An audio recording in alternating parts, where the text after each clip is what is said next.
Kalian pernah nggak ada ucapan begini? Orang Nusantara itu turunan demit. Orang Nusantara itu turunan setan atau apalah. Karena saking saktinya, terus habis itu makan orang dan lain-lain. Pernah nggak kalian denger itu? Nah, oke. Itu aku nggak tahu ya. Entah itu untuk menggerogoti kepercayaan diri kita karena teknologi atau leluhur kita dulu sakti, atau bisa memanfaatkan apa yang ada di badannya ini bisa selaras dengan alam, atau ada tendensi lain, aku nggak tahu ya guys. Tapi begini, aku mau jalan-jalan ya terkait dengan turunan atau DNA. Nah, orang-orang di kita, leluhur kita terutama ya, itu bisa tahu loh pemanfaatan batu meteor di bidang metalurgi. Kemudian secara maritim kita jadi poros dunia juga dulu, ya kan? Selain sumber daya alam yang melimpah, tapi kita juga mempunyai kecanggihan tertentu, atau kita bisa berpikir jauh ya, jauh lebih maju gitu. Pemanfaatan seperti tadi ya, karena aku suka koleksi keris, jadi orang-orang dulu itu bisa mengenali bahwa ini loh batu meteor itu ternyata bisa loh untuk keris, dan itu banyak sekali manfaatnya. Nah, manfaatnya apa nanti aku bahas di videoku yang lainnya. Jadi untuk manfaatnya banyak sekali guys, banyak sekali. Nah, orang-orang ini mempunyai kecerdasan dari mana? Nggak mungkin tiba-tiba langsung dapat musik atau apa, dapat apa, nggak bisa. Karena kita tuh manusia mempunyai DNA ya. Bisa nggak sih kemungkinan kita itu turunan dari orang-orang hebat? Kita mempunyai DNA leluhur kita mempunyai DNA dari di atasnya lagi orang-orang hebat, orang-orang yang mempunyai kecerdasan sangat luar biasa. Mungkin nggak? Mungkin dong. Kok bisa? Yuk kita jalan-jalan lagi. Jadi gini, bumi, kita banyak tahu kan bumi ini mengalami reset tiap beribu tahun sekali ya, berpuluh-puluh ribu tahun sekali ya, mengalami reset. Nah, mengalami reset ini ada suatu entitas ya, atau satu ras peradaban, atau satu peradaban lah ya. Satu peradaban ini yang mempunyai teknologi tinggi. Oke. Yuk kita bahas lagi ya guys. Jadi begini, kita kan tahu ya bahwa bumi ini per berapa puluh ribu tahun sekali pasti mengalami reset ya. Nah, karena pengulangan ini udah terbaca polanya, jadi ada satu peradaban yang berhasil lolos dari reset ini tadi. Loh, kok bisa gitu? Jadi gini, dengan kecanggihan teknologi yang mereka punya, mereka bisa memindahkan peradaban mereka dari dimensi 3D ke dimensi yang lebih tinggi gitu. Jadi reset bumi itu kan di dunia 3D, kayak bencana alam dan lain-lain kan di dunia 3D. Jadi ketika dia berada beda dimensi atau dimensi di atas dimensi 3D ini tadi, ketika ada yang terjadi di 3D ini nggak akan ngefek guys gitu. Jadi itu shifting dimensi, jadi dimensinya switch dimensi ya, dimensinya dirubah atau dimasukkan ke dimensi yang lebih tinggi. Jadi ketika ada bencana alam dan lain-lain yang terkait dengan 3D, mereka nggak kena efeknya.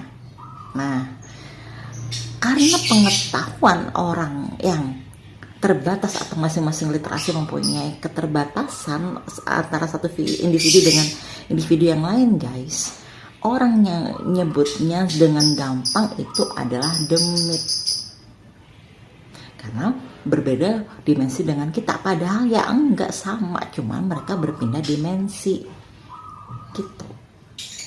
Nah, kenapa seperti piramid, seperti Borobudur dan lain-lain, piramid di Giza, Borobudur, Gunung Padang, dan bangunan canggih lainnya, kok bisa terjadi? Padahal orang dulu yang katanya primitif, kok bisa bikin candi piramid segede itu? Punya kemampuan dari mana? Pasti ada campur tangan dari orang-orang dari peradaban yang di dimensi lebih tinggi itu tadi, yang masih bekerja sama sampai sekarang. Karena ada banyak sekali bukti, guys. Jadi yang dimaksud The Myth dan kawan-kawan itu sebenarnya orang-orang yang berpindah dimensi atau makhluk seperti kita yang bisa berpindah dimensi, peradaban yang pindah dimensi. Mungkin gak punya keturunan kita, ya mungkin aja karena kita sama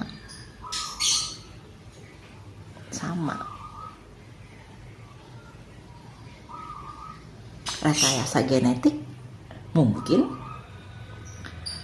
Jadi ketika persilangan terjadi perkawinan itu juga oke, aku lanjut lagi ya guys. Dan ada lagi yang seperti ini, mungkin kita keturunan mereka juga bisa karena kita sama ya. Dan kita menurunkan kecerdasan dari entitas itu memang iya. Sekarang banyak ya, kalau kita mau berpikir ya, ada beberapa gunung atau beberapa bangunan yang struktur tanahnya itu tanah tua yang paling atas. Harusnya kan yang tua itu paling bawah ya struktur tanah. Nah, struktur tanah ini paling tua tuh yang di atas gitu. Berarti kan diuruk, ya kan? Berarti dikubur, sengaja dikubur. Dan ada beberapa kejadian alam yang memang dari rekayasa mereka gitu. Terus ada lagi begini, ada juga mungkin kalau kita lihat tentang Saranjana relate kan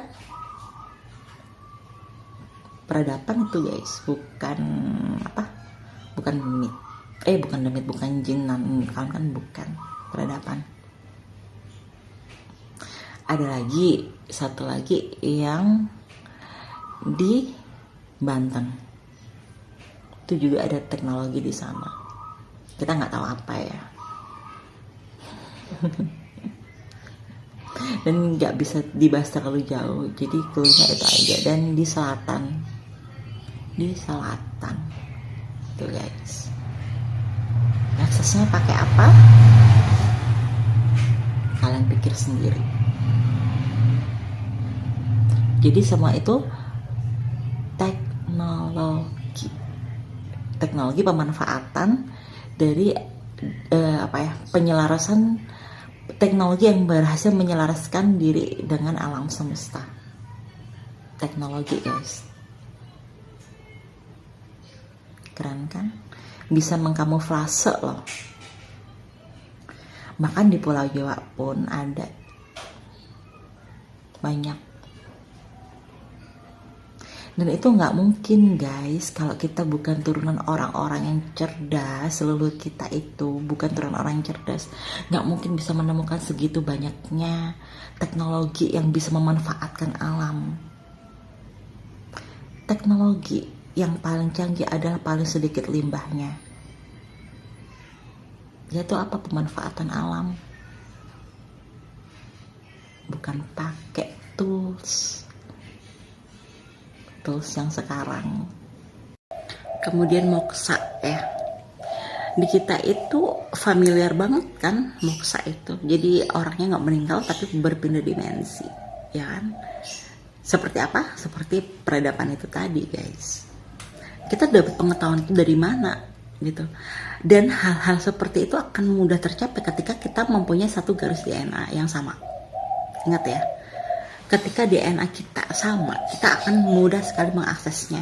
Atau kita mempunyai turunan dari peradaban tersebut, kita mudah banget mengaksesnya guys.